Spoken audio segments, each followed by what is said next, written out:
In this tutorial, we're going to create fried boxes floating on top of an ocean. I got the idea from Madagascar when the boxes fell off the ship. Okay, let's get to it. First of all, we're going to create a plane. This will be our water surface. So we'll increase the width and the height to say 600-ish. Yeah, 600 is fine. And the width and the height segments 200. Okay, so I'll change Garou shading so we could see the divisions created from the 200 width and height segments. Okay, this is so that we could create more particles of water. So in this tutorial, I'm going to use a plugin to create the water surface. In that tutorial, I'll create a water surface without a plugin. So I'm going to use the hot for the plugin to create the ocean surface. And if you don't have the hot plugin, it's a free plugin you can get it online. Just go to Google and type hot 4 and you will see there.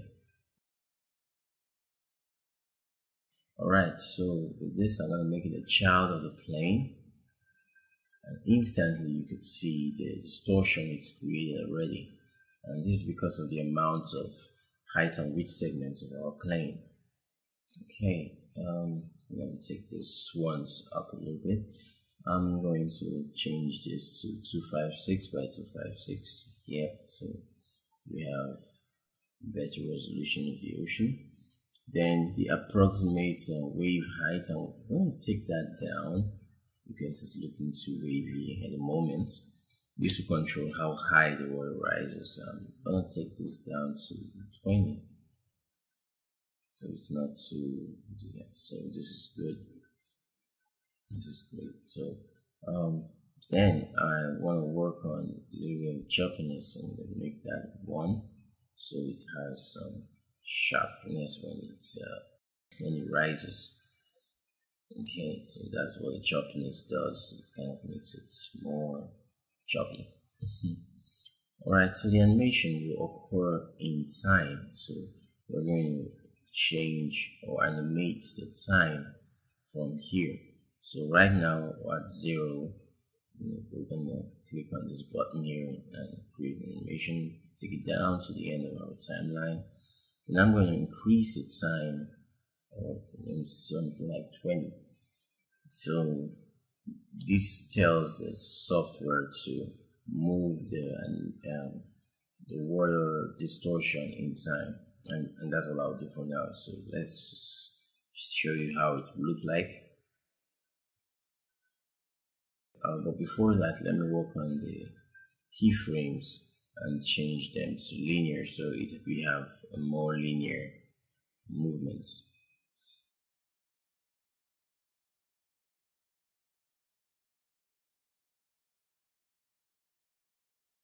Okay, so this is beautiful.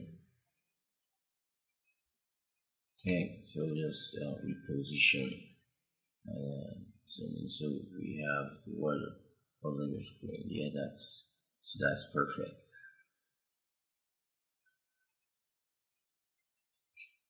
Okay, so back to the beginning. Alright, now we're going to add our fried boxes before I create the material for the ocean. Let's deal with the boxes first of all. I'm going to create 1 box and reduce its size to, let's say, 20 on all sides. Okay, then shoot it. Alright, so I'm going to make it editable, convert it to polygon. Then I want to be able to select all the faces in the box and create an extrude inner. Okay, so this will going to make it look more like a box. Alright, so we do just that layer. Okay.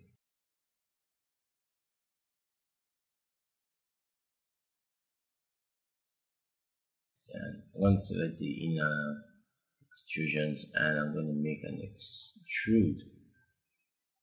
And I'm going to push it a little bit in, so just go around the box this way and select all the faces that have been segmented in the extrude inner. And just pick this. The cube has 6 faces, so just pick on 6 faces.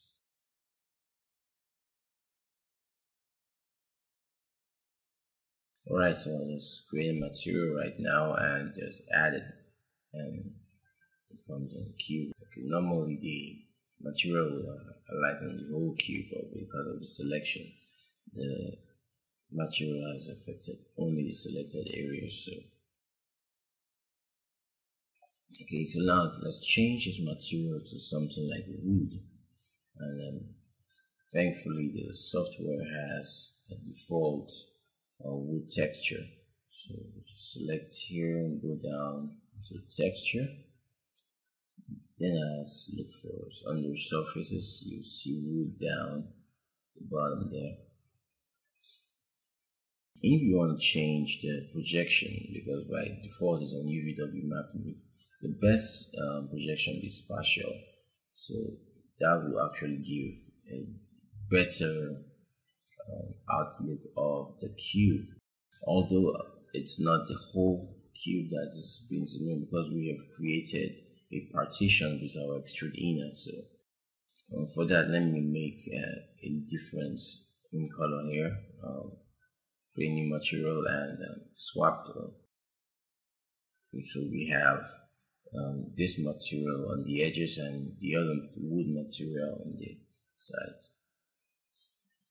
Okay, so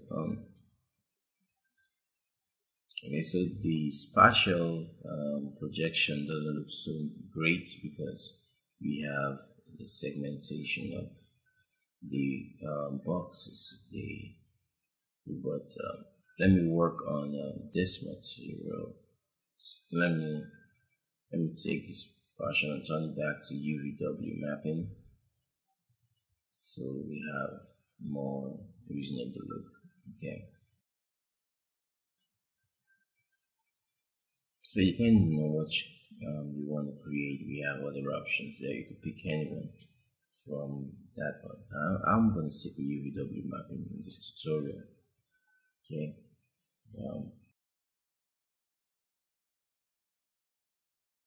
I didn't create this segment out of this spatial.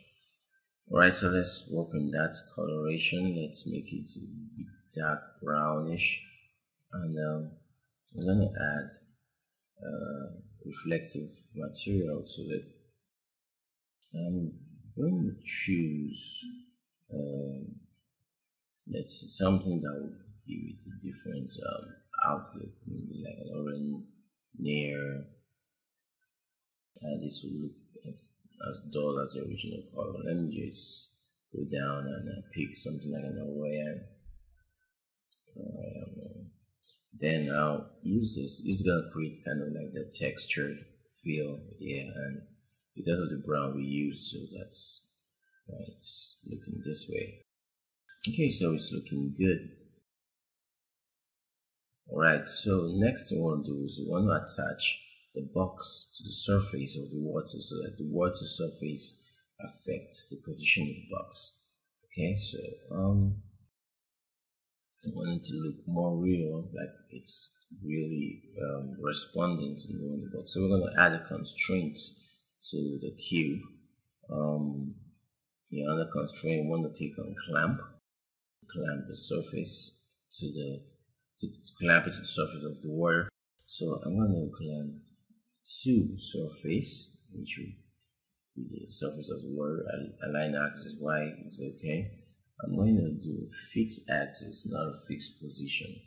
So then I'm going to go with the ask form normal. Fixed axis, so wherever the surface of the water distorts to, it follows it. And I'm going to tell the software to use the normals and lock the form. Then now the target is going to be the water surface. So I'll just drag it in there, and instantly you see that the box has taken a different position. It's now locked with the axis of the water. So I'm going to create 3 copies of the box, and I'm going to spread them out. But I will not be able to do this as long as the constraint is on. As you can see, no matter how I try to move the boxes, it's still constrained to one position. So I'm going to show you how we're going to be able to do this. We're going to take off the constraints and make each individual box have its own constraints. Alright, so as long as this constraint is here, it's going to constrain these other boxes to the initial position of the other box, the initial axis. So we're going to take off, delete the constraints of these other boxes and create their own constraints so that we can have them. So let me just reposition them first of all to where I want them to be.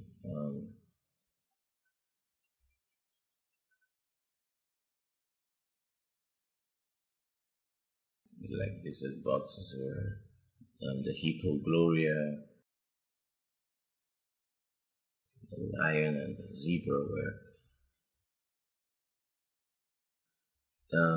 Now, if I copy the constraints, even after positioning down into these other ones, it's going to log them back to how it was in the before we deleted the constraint, because it still has the information of the first cube, so it's going to tie all these cubes back. So we're not going to do the copy constraints in this session here. So we can copy the material and stuff, but copy the constraint is to take the position of the initial cube. So we're going to create their own constraints. You can select both of them.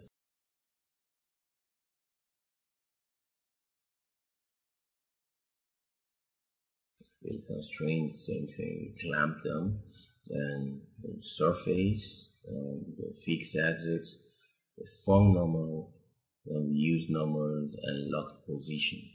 Okay, so that's what makes them locked in position.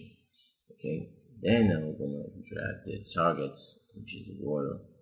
So you would see that they will act differently from themselves because the water form changes in different positions. So once we add a plane, you see they take different shapes.